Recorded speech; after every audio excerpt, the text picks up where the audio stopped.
இன்றைய தியானத்திற்காக எடுத்துக்கொண்டுள்ள வேத பகுதி, உங்களிடத்திலிருந்து வானத்திற்கு எடுத்துக்கொள்ளப்பட்ட இந்த இயேசுவானவர் எப்படி உங்கள் கண்களுக்கு முன்பாக எடுத்துக்கொள்ளப்பட்டாரோ அப்படியே அவர் வருவார். மறுபடியும் உங்கள் கண்கள் முன்பாக இயேசுவானவர் பரலோகத்திற்கு ஏறி சென்றார்.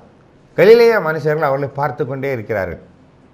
ஆண்டவர் நம்மிடத்திலிருந்து எடுத்துக்கொள்ளப்பட்டு விட்டாரே, பல அற்புதங்களை செய்தார், நோய் நொடிகளை குணமாக்கினார், 5 அப்பம் இருந்தால் போதும் 5000 பேர் 25,000 பேருக்கு சாப்பாடு போட்டு விடுவார், என்ன காரியங்கள் என்னாலும் அவர் செய்து கொண்டு நம்மளை பாதுகாத்து பராமரித்து வந்த இந்த இயேசுவானவர் உயிர்த்தெழுந்து வந்தார் என்று நாம் சந்தோஷமாக இருந்தோம். ஆனால் திடீரென்று பரலோகத்தை எடுத்துக்கொண்டு போய்விட்டார்கள் என்று அவர்கள் மிகவும் அங்கலாய்த்து கொண்டு இருக்கிறார்கள், பார்த்து கொண்டே இருக்கிறார்கள் வானத்தை.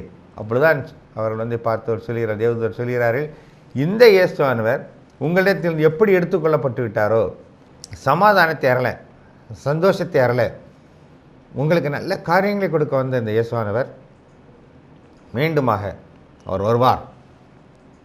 ஆனால் நியாயாதிபதியாக வருவார். இனி வரப்போகிற இயேசுவானவர் நியாயாதிபதியாக வருவார். நாம் செய்கிற கிரியைகளுக்கு தகுந்த பலன் அவரோடைய கூட வரப்போகிறது. ஆகையால் நாம் எச்சரிக்கையாக இருந்து நன்மைகளை செய்வோம். ஆண்டவர் நிச்சயமாக எடுத்துக்கொள்ளப்பட்ட ஆண்டவர் அதே போல் வர இருக்கிறார். அப்படி வரும் பொழுது நாம் அவருடைய பார்வைக்கு நல்லவர்களாக காணப்பட்டால் அவர் நமக்கு நன்மையானவர்களை தருவார்.